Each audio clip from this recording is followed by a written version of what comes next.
G'day there guys, it's your Aussie Hubby Markee, back at it again with another episode of r/Revenge. Now if you love me like I love you, then you know what to do. I want you to sit back, relax, chuck a prawn on the barbie and a like on this video, and get ready for some quality content. Posted by user The Thin Green Giant, titled, AT&T tries to screw me over $139, I actually screw them out of $72,000. So, after my wife and I got married last year, we decided that we should both get on the same phone plan.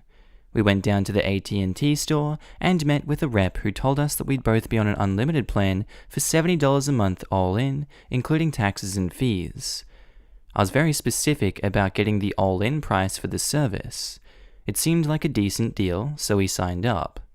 2 days later, I log into the website and see that there's already a bill for $139. I call up a rep to see what's up, and they tell me that between the activation fees, taxes, and surcharges, the bill was correct. I told them what the salesperson told me, and they basically told me to pound sand. I promptly told them I wanted to cancel the service, and I wanted the $139 waived. They said they could cancel the service, but could not and would not waive the bill. They also told me if I cancelled immediately, my wife and I would lose our phone numbers, which is true. So I figure since I already have to pay for the month, and I don't want to lose my phone number, I will just get a new carrier and cancel when I'm ready. So I do my research and find Visible, which is excellent, and we make the switch. I call back the AT&T and inform them that we have switched carriers and want to cancel the service. I again ask for a refund. The rep informs me that since I have had the service for 4 days, that I am not entitled to a refund. He tells me to read the fine print on the contract, which indeed tells me that I have 3 days to cancel for a full refund. I'm now fuming because the first CSR that I talked to on day 2 denied me a refund if I cancelled. I ask for the next level of CSR, and they send me to a customer care and retention person. I explain the entire fiasco to him and how I feel that I have now been lied to twice by AT&T reps, sales rep and first CSR. He's a really cool guy and apologizes and says he'll take care of it and will completely waive the bill.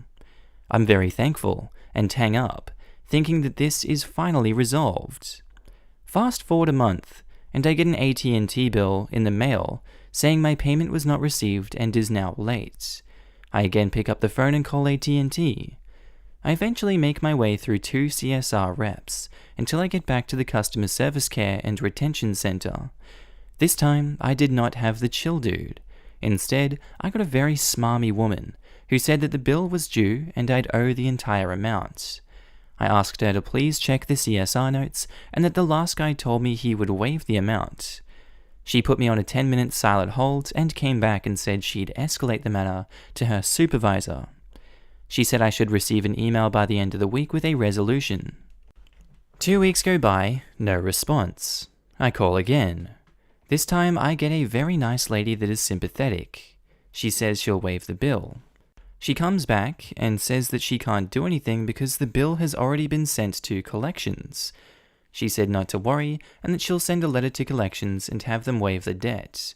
I ask if this will go on my credit report and she says no and that they will take care of it. 6 months later, I get a letter from the mail Sequium Asset Solutions out of Georgia trying to collect on the $139. I immediately send them a letter via certified mail demanding that they verify the debt, since it's obviously bad. I hear nothing for 2 months. And then I get an alert that I have a negative mark on my credit. I go in, and sure enough, Sequium has indicated that the amount is in collections. I immediately write letters to all 3 bureaus requesting that they remove the mark. A month goes by, and every single one of the bureaus removes the mark, thank God. Another 3 months goes by, and then I get a letter from the Sunrise Credit Services in New York again trying to collect on the debt. This is truly unbelievable, because it appears that the Sequium couldn't verify it, so instead of apologizing and waiving the debt, they just sold it off to another collection agency. I send another certified letter to Sunrise demanding verification. I get nothing in reply. So far, they have not attempted to put a mark on my credit. That's where this part of the story ends. Who knows what will happen next? I could file a lawsuit, but the filing fee alone would be more than the amount owed.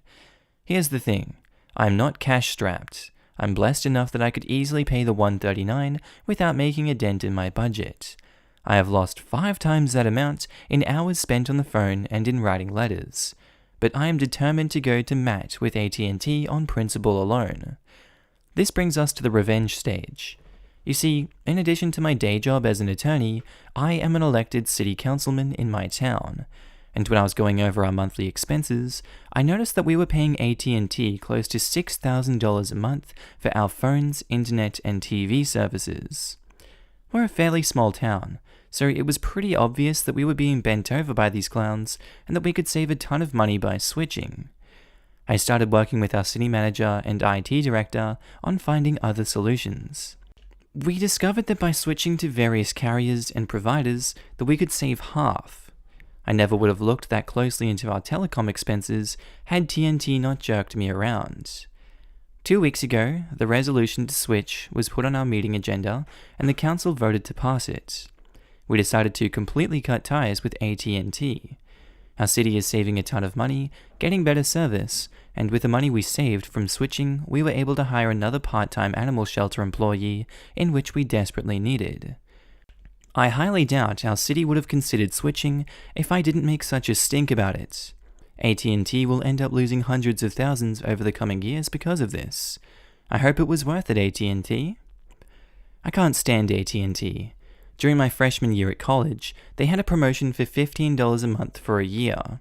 We signed up, and the first month they billed us for the $15 and their regular rate of $60. My dad had the account in his name, and he called. They waived the $60 and said it wouldn't happen again. It happened again, every month for the entire year. If we didn't call to clear it up, they would cut off the internet. Every CS rep assured us that they had fixed the issue, but it was there every month that we had the contract. That's why I never do autopay with phone companies or internet companies. They make accidentally on purpose mistakes as another way of revenue. That's a legitimately good life pro tip. Thank you. Me and my descendants will benefit from your wisdom for years to come. Posted by user Got 'em with Glitter, titled Sent my neighbor a glitter bomb because he was a D-bag to me. And here it is. Isn't that just amazing? I love that. So I teach kids online, so naturally I have to be on the phone/video chatting with them. I'm working one day and my neighbor decides to start blasting music and I instantly can't hear my students anymore. So I go outside to ask him to turn it down. He has the speaker on his front step just cranked all the way up. Here's how the exchange went. I say, excuse me, can you turn down your music? I'm on the phone with a student. Your music's a little loud. He's surly right off the bat and he's like, so? So I'm on the phone. I can't hear my student. So? I'm trying to do my job. I'm working. So? So can you please turn your music down? Yes, I'm fudging doing it. Get back to your house. He was confrontational and angry from the second I started talking, and clearly had no intention of turning it down, so I just walked away. And as I'm walking away, he was like, you want to do it like that? I'll fudging do it like that. I was just so baffled that this guy would be such an a-hole for literally no reason immediately. I'm trying to do my goddamn job, and he hurt my feelings, so screw that guy. Mailed him a homemade glitter bomb. I folded it up and glued the edges, so he'll have to pull it to open and the glitter will explode everywhere. Well, didn't expect this to blow up. Thank you very much for the awards. Stay safe out there and remember to be patient and kind with both your children and their teachers. Posted by user I'm just here for corn, titled Won't lock the door to the room, enjoy having it empty. So this was a few years ago during my freshman year in college. I had worked hard in high school to save up enough cash to buy 2 TVs, a PS4, speakers, kitchen utensils and plates, a futon, and a few other small items. The college I went to had suite style living, where each roommate got his own individual room. There were 4 of us, so we had 4 rooms, 2 bathrooms, a small kitchen, and a great room/main room. Since I was the first one who moved in, I got unpacked and settled in. making sure to leave plenty of room for everyone to unpack and claim space in the bathroom and other common areas. I set up one TV, the larger one, in the great room with my PS4 so we could all enjoy it. And I put all my utensils and plates in the kitchen so we could use those as well. I didn't mind sharing my stuff up to this point since I like to share and put my faith in others. However, I wouldn't be posting here if this trusting nature of mine wasn't changed. On to the story. One night, a drunk college kid came barging into our room, screaming at the top of his lungs, waking me up. I was about to get out of bed until one roommate, the slob of the group, ran out and kicked into the hallway. Since I left a lot of expensive items in the great room for us to use, this made me fear anyone could walk in and steal my stuff, and that would be the last I would have seen of them. So I asked my roommates to lock the door if no one else was home, and we agreed on it. It worked for a few days, until I noticed I walked in and no one was home, but the door wasn't locked. Granted, they would go to a few friends' dorms across the hall, but they had gone out for almost 5 hours. I asked them again, but they blew me off. A 1-3 vote doesn't work too well at the college I attended as far as roommate agreements went, so there was nothing I could do. Anyway, there were 3 more instances of dumb young freshmen walking into our dorm and either yelling or passing out on our couch with just the TV on and nothing on it. The straw that broke the camel's back was when I noticed my dishes I was sharing were in the trash, along with some stainless steel utensils.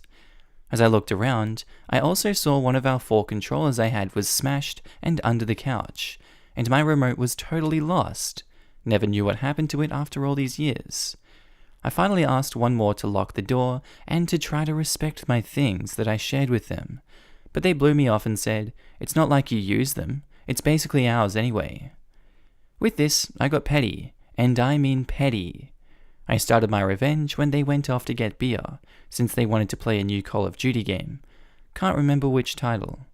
I first started with moving my TV and PS4 into my room, along with everything else I had out there, as well as my futon, which we used as a second couch.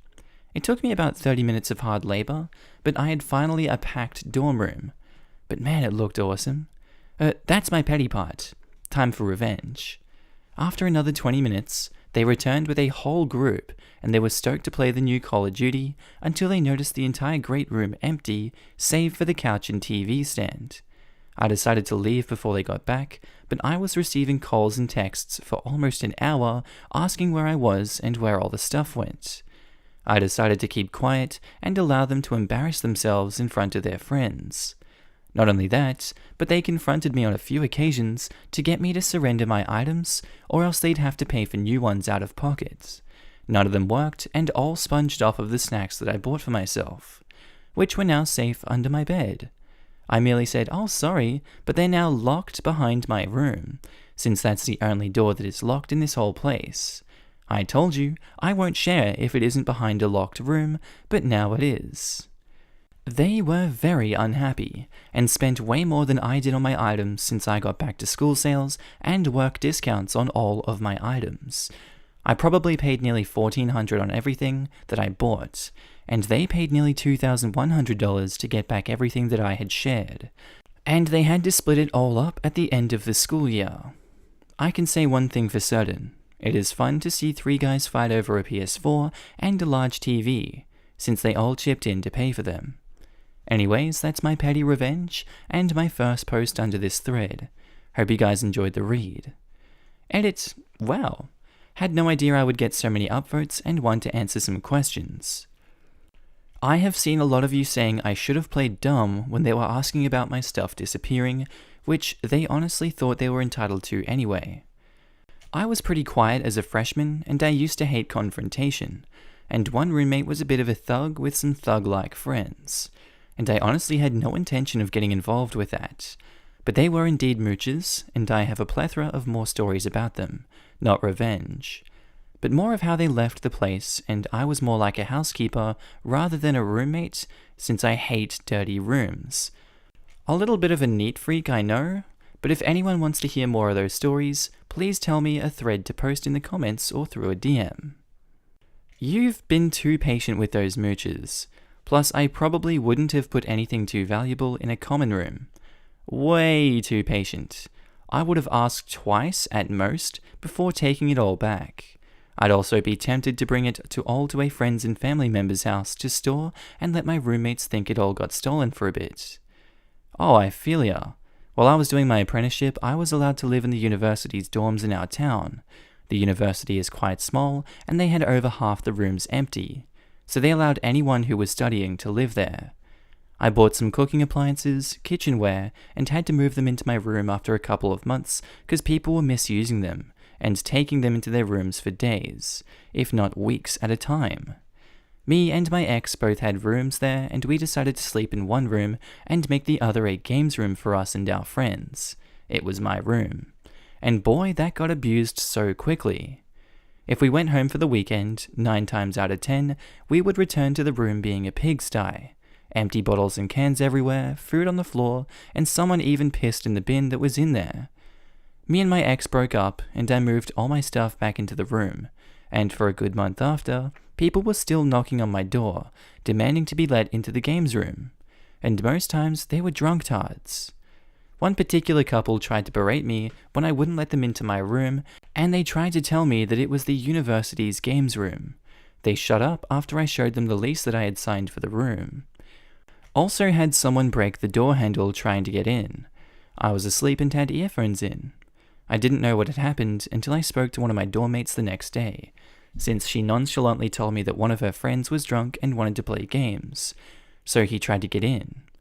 She watched and did nothing. I moved out 2 weeks later. I was so happy when I got my own place. Haven't spoken to any of the people I considered friends that lived at the dorms with me since. This is one of the worst stories I've ever heard. Did they genuinely believe that it was a university games room? Jesus. Posted by user AsRicam2, titled, "Don't wake me up with a generator and then steal my electricity." A construction company has been replacing all the decks and railing at our larger apartment complex over the last few months. It's been a bit of a pain because they've taken up a lot of the extra parking spots intended for visitors and tenants with second vehicles. They also usually start at 7:30 a.m. unless it rained the next day, before in which case they would start at 6:30 a.m., which would be obnoxious, but with the stay-at-home order, it's gotten to be hard to work or take a nap. I'm the guy with the extreme racket every he comes off of mute. Being in a rather cantankerous mood after having been woken up for the umpteenth time by a generator starting well before my first meeting of the day, I look out the window to see a drill's battery plugged into a socket I know is associated with my apartment. So, without a second thought, I go to my breaker box and turn off the appropriate breaker. I sincerely hope some inconvenience came of it. Posted by user Hidden Running Girl, titled, "Neighbor's Barking Dog."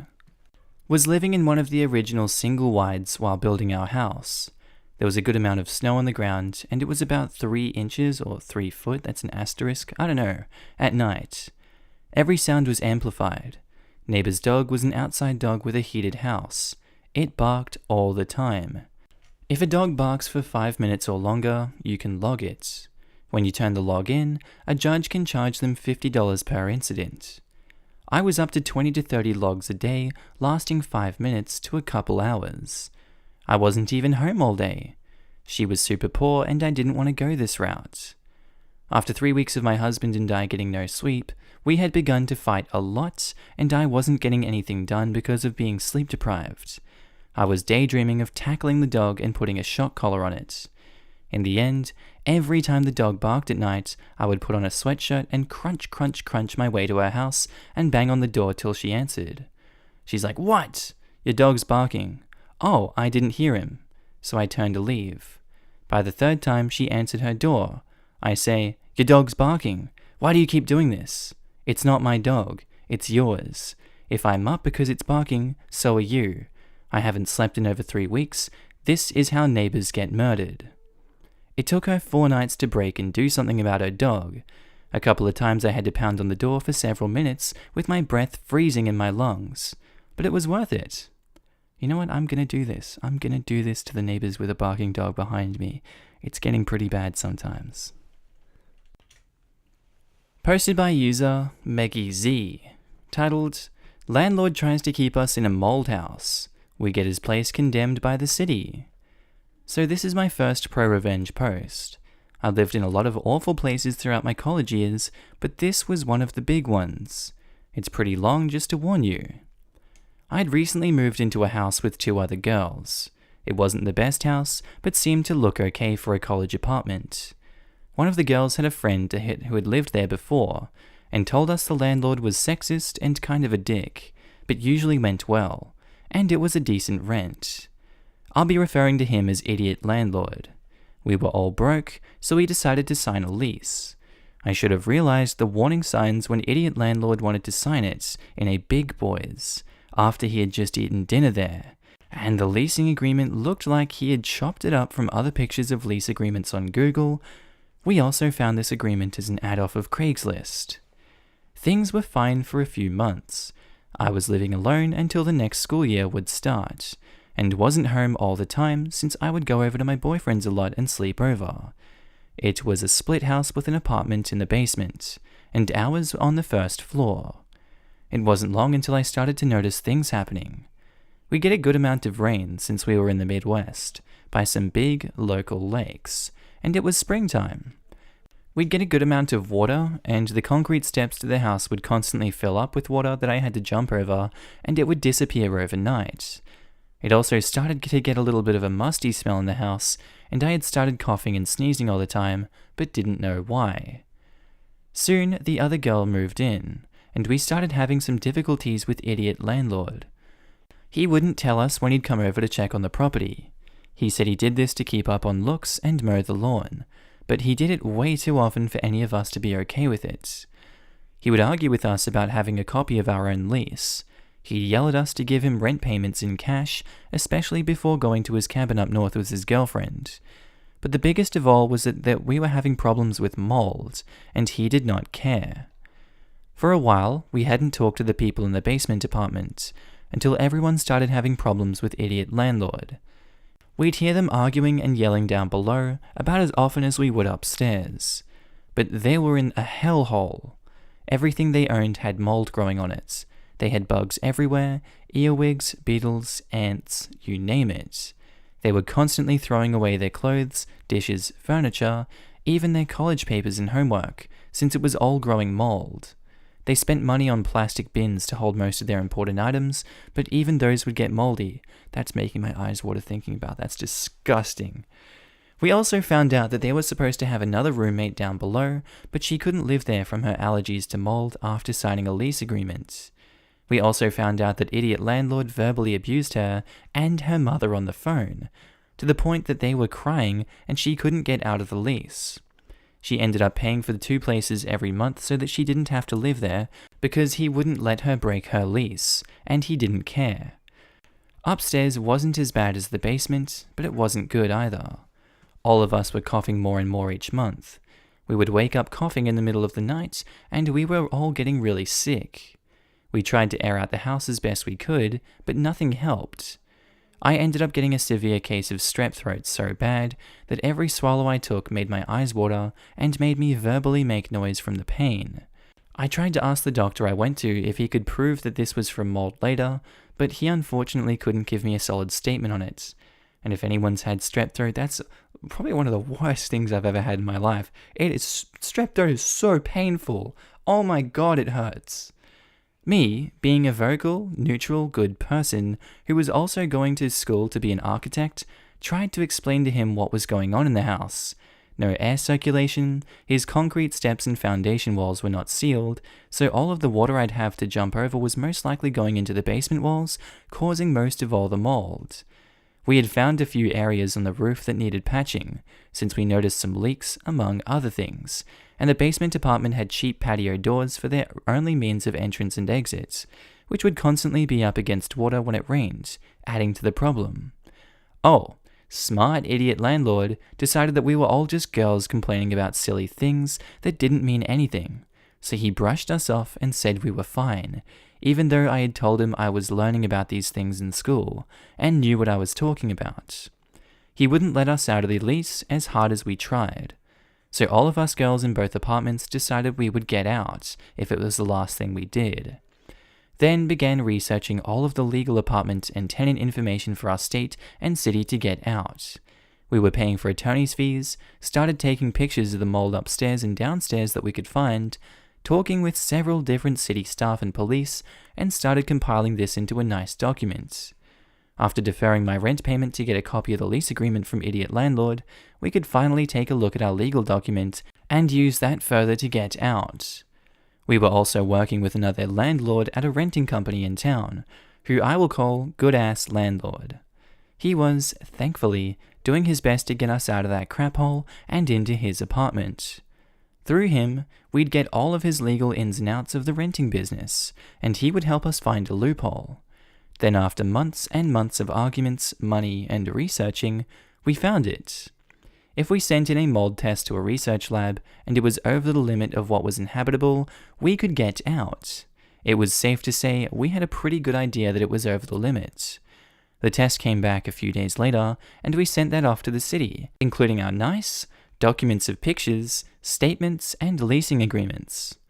Not even 4 hours went by, and we got a call from the city. Our house was so full of mold that we were to move out of the apartment within 24 hours, and it was to be condemned. We were ecstatic.